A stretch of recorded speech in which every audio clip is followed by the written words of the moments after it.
Gua nggak pernah percaya sama sepatu under 1 juta. Untuk rating sepatu Prabu Aditya ini akan gua kasih. Halo guys, Dimas di sini, dan kemarin tim kita udah beli sepatu Prabu, sepatu kulit yang udah kalian request entah dari kapan. Ya kalau gue perhatiin emang komen-komen kalian banyak banget yang nanyain sepatu satu ini. Harga affordable dan modelnya bisa dibilang lumayan cakep nih buat harga sepatu sub 1 juta. Dimana buat banyak orang Indonesia sepatu kulit ini jatuhnya bitter ya, buat disiksa aja buat kerja dari Senin sampai Jumat atau occasion-occasion tertentu lah. Jadi mereka nggak mau keluar uang lebih banyak untuk sepatu jenis ini.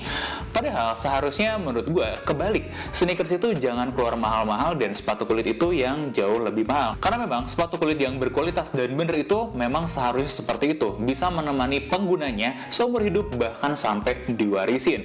Dan gue sangat-sangat skeptis banget sama sepatu kulit under 1 juta. Tapi gak bisa dipungkiri juga kalau brand satu ini itu jadi favorit di mata masyarakat Indonesia.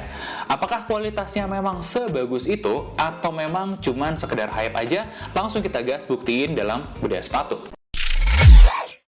Pertama-tama kita buka dulu boxnya sambil kita liatin ya, dapat apa aja sih di harga under 1 jutaan ini.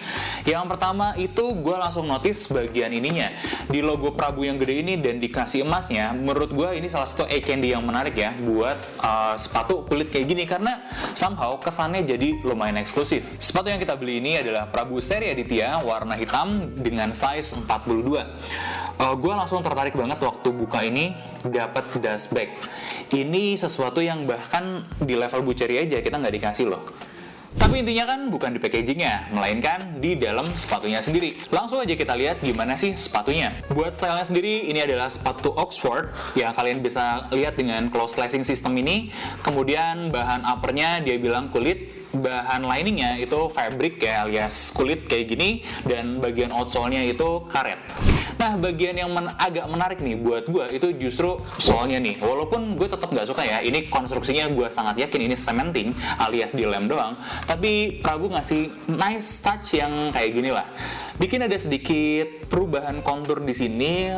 Pura-puranya mau ngikutin feel back waist, tapi jelas nggak dapet. Ya, gue tetap appreciate karena dari segi looknya, dari segi ininya lumayan cakep. Mungkin buat kalian-kalian yang berpikir kalau sepatu kulit klasik itu bapak-bapak banget, akan jadi agak tertarik sama sepatu kayak gini. Dan dari sekitar gue banyak banget yang bilang nggak suka pakai sepatu kulit karena kesannya kaku, terlalu formal, atau bapak-bapak banget. Well, gue nggak nyalahin sih, karena selera berkembang, dan kalau gue lihat di 20 tahun terakhir ini, style anak muda itu banyak yang bergeser lebih ke barang-barang casual. Makanya sepatu ini bisa dibilang jadi agak kurang relevan. Tapi nggak bisa dipungkirin kalau sepatu kulit kayak gini tuh masih banyak dipakai untuk event-event kayak pernikahan atau event-event formal yang lain lah. Jadi suka nggak suka, anak muda Indonesia pun akan tetap butuh sepatu kulit seperti ini. Ceramah sepatunya udahan, dan ini dia sesi yang paling kalian tunggu-tunggu buat bedah sepatu. Langsung aja kita gas bedah sepatunya.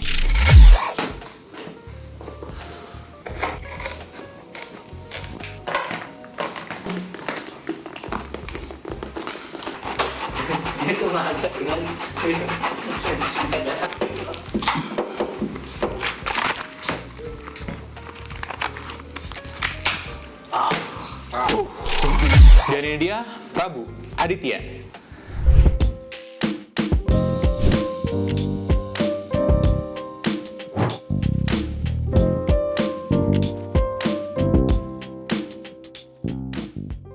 Jujur gue ada sedikit kesulitan dalam bebelah ini karena bagian dalam ininya lumayan keras. Walaupun cuma cardboard doang ya, tapi ini bener-bener dibikin keras banget nih si cardboardnya. Nanti kita akan bahas ke sana setelah cerita uppernya.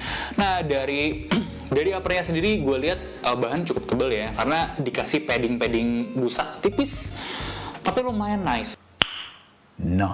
Kalau kalian pernah pakai sepatu kulit, hal pertama yang mungkin kalian temuin adalah, oh kulitnya ketebalan, keras, nggak bisa break in, susah banget dipakai jalan, dan kalian nggak akan nemuin itu di sini karena ya kulit aslinya emang sebenarnya cuma segitu-gitu aja. Ini ditambah padding-paddingan, isi-isian busa gitu kayak gini. Yang sebenarnya nggak aneh buat kalian yang beli sepatu di bawah 1 jutaan. Kalau sepatu yang di atas 1 jutaan kasusnya kayak gimana? Kebanyakan di dalamnya itu pakai nappa leather atau kulit-kulit lembut dan empuk lainnya. Dan jujur, rasanya jauh-jauh lebih nyaman daripada pakai busa. Dan gue penasaran sama kualitas kulitnya ininya. Tebakan gue ini adalah corrected grain, dimana ini adalah kulit asli yang dilapis lagi sama plastik. Tapi buat memastikan kita coba tes aja.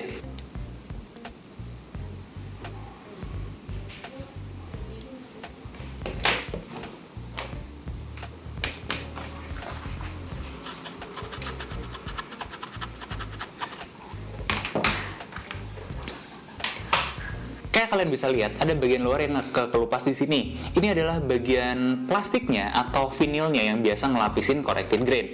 Ya, sebenarnya tebakan gue, klaim genuine leather atau kulit aslinya Prabu memang betul, tapi ini adalah corrected grain alias kulit yang bukan kualitas terbaik. Apa sih bedanya sama full grain leather? Kalau full grain leather itu dari atas sampai bawah itu semuanya bagian kulit asli, nggak pakai embel-embel apapun, cuma disamak doang.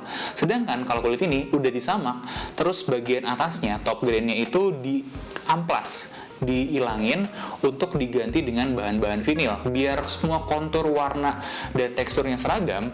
Itu diamplas semuanya sampai rata dan dilapis lagi lah sama lapisan plastik. Nah, ini kabar buruknya buat pecinta kulit jangka panjang, karena kulit-kulit yang kayak gini itu nggak bisa bernafas dengan baik dan nggak ada pori-pori yang kebuka untuk langsung ke dalam serat-serat si kulitnya. Artinya kalian mau kasih perawatan kulit seperti apapun, dia nggak bisa penetrate, nggak bisa masuk ke sini. Dan gue ngelihat di sini secara ketebalan upper juga lumayan tebel ya. Ketebalan kulitnya kira-kira segini, dan ini lumayan tebal. Apalagi kalau dibandingkan sama sepatu kulit lain yang pernah kita bedah, kayak Buceri. Langsung aja kita ukur bareng-bareng. A few moments later. Perbedaannya itu hampir 40%-nya loh lebih tebal daripada Buceri. Ini menurut gue bukan sesuatu yang plus atau minus banget sih. Tapi gini deh, gue kasih gambaran aja. Ini bagian uppernya kulitnya nggak breathable. Iya, walaupun lapisan kulit itu pada dasarnya memang nggak terlalu breathable, kalau kalian tahu, kulit yang asli itu punya pori-pori kecil tipis yang bisa at least ngebantu sedikit sirkulasi. Minimal sirkulasi panas dan sirkulasi udara secara mikroskopis sih memang. Dan itu sebenarnya membantu kenyamanan saat kalian pakai sepatunya. Sedangkan kalau kulit kayak gini tuh, lapisan pori-pori ini kelapis vinil deh, jadi nggak punya breathability yang bagus. Nah, bedain sama Buceri yang udah full kulit asli ini. Gimana pun juga dia masih punya sedikit breathability, dan kalau kalian nyadar atau nggak nyadar, sepatu kulit itu memang ada bedanya full grain leather dengan corrected grain. Dimana ketika kalian pakai corrected grain, kalian akan ngerasa kakinya lebih panas daripada pas pakai full grain leather. Nah, buat memastikan lagi, kita coba breathability test deh, buat kasih tahu kalian seberapa breathable sebenarnya sepatu ini. Yang jelas-jelas memang nggak terlalu breathable. Ada sih sedikit celah-celah udara keluar mungkin dari samping-samping ini, tapi ya memang nggak much lah. Kalau kalian tes Buceri pun mungkin memang nggak terlalu kelihatan, tapi ini bener-bener experience yang beda pakai full grain leather dengan corrected grain. Oke, kita lanjut ke bagian soalnya. Kalau kalian perhatiin untuk soal bonci, ini memang nggak terlalu bagus. Ya wajar, sepatu kulit memang dibikin agak keras nih di bagian sininya. Tapi jujur, sepatu kulit itu bisa jauh lebih empuk dan lebih nyaman daripada ini. Nih, gue kasih gambaran aja ya. Kalian mungkin pernah lihat Birkenstock ya. Nah, bahan Birkenstock itu namanya adalah cork yang dilapis lagi sama bahan suede buat atasnya. Nah, cork yang di dalamnya itu adalah kayu yang memang secara tradisional dipakai buat ngisi sepatu-sepatu kayak gini. Tujuannya buat apa? Sama kayak di Birkenstock. Nanti si cork ini akan nyetak bentuk kaki kalian dan akan ngasih extra comfort saat kalian pakai sepatunya di jangka panjang. Sedangkan di sepatu ini kalian cuma bakal dapat yang namanya cardboard, ya lapisan karton kayak gini. Bedanya, karton di sini dibikin lebih keras. Mungkin dibanding sama Buceri ya, ini lebih keras lagi. Apakah ini hal yang positif? Secara durabilitas bagus, karena sepatu ini lebih kuat ya, lebih keras. Tapi secara kenyamanan jelas enggak. Karena ya itu tadi, level kenyamanannya sangat-sangat rendah sekali. Jujur, kalian akan ngerasa banyak kebantu sama ini, karena ini rasanya lumayan soft, tapi nggak bisa dibilang super soft juga, lumayan aja lah. Selanjutnya kita bakal bahas outsole-nya. Jujur ini salah satu bagian yang menurut gue impresif ya. Kenapa impresif? Karena satu, gue lumayan kesulitan tadi waktu ngebelahnya, meskipun ujung-ujungnya tetap cukup gue tarik pakai tangan aja setelah kebelah setengahnya, itu ya lumayan impresif lah untuk dari segi durabilitas si karetnya. Terus yang kedua, Prabu ini bikin bagian bawahnya agak ngeramping kayak gini. FYI aja, buat sepatu kulit itu ada istilahnya fiddleback waist, di mana bagian bawahnya ini dibikin lebih ngeramping, bahkan ketemu sampai tengah-tengahnya sini. Ini memang teknik pembuatan tingkat tinggi untuk fiddle waist itu, dan Prabu dengan sepatu ini mau mendekati estetikanya si fiddleback waist yang meskipun memang masih jauh ya. Secara ketebalan sol, gue bisa bilang ini lebih tebal daripada punyanya Buccheri dengan angka pengukuran kurang lebih segini. 2 kali lipat lebih tebal daripada punyanya Buccheri. Pas gue perhatiin ini memang ada 2 lapis nih si solnya, jadi ya wajar kalau memang lebih tebal lagi.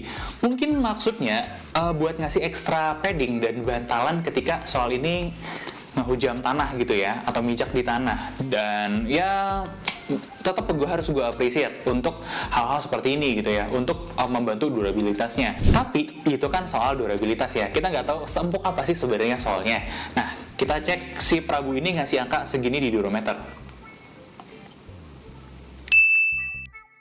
Prabu dapat angka durometer yang lebih empuk daripada Buccheri. Ya, memang kerasa banget sih beda bahannya, empuknya seperti apa. Dan akhir kata gue udah harus kasih kesimpulan nih tentang si sepatu ini. Menurut gue, Prabu ini gimana ya? Gue mixed feeling sih. Karena jujur gue nggak pernah mau rekomendasi sepatu kulit di bawah 1 juta, kecuali hal-hal tertentu. Kayak kalau kalian baru mulai kerja, belum ada uang, dan kalian harus pakai sepatu kulit. Budget kalian nggak terlalu gede, hanya berkisar sekitar 300-500 ribu, Prabu ini gue akan bilang sebagai pilihan yang tepat. Gue belum impress sama kualitas Prabu ini, tapi ada hal menarik nih. Gue bisa bilang ini lebih worth it daripada kalian beli Zara, H&M, dan lain-lain sebagainya yang fast fashion itu. Kenapa?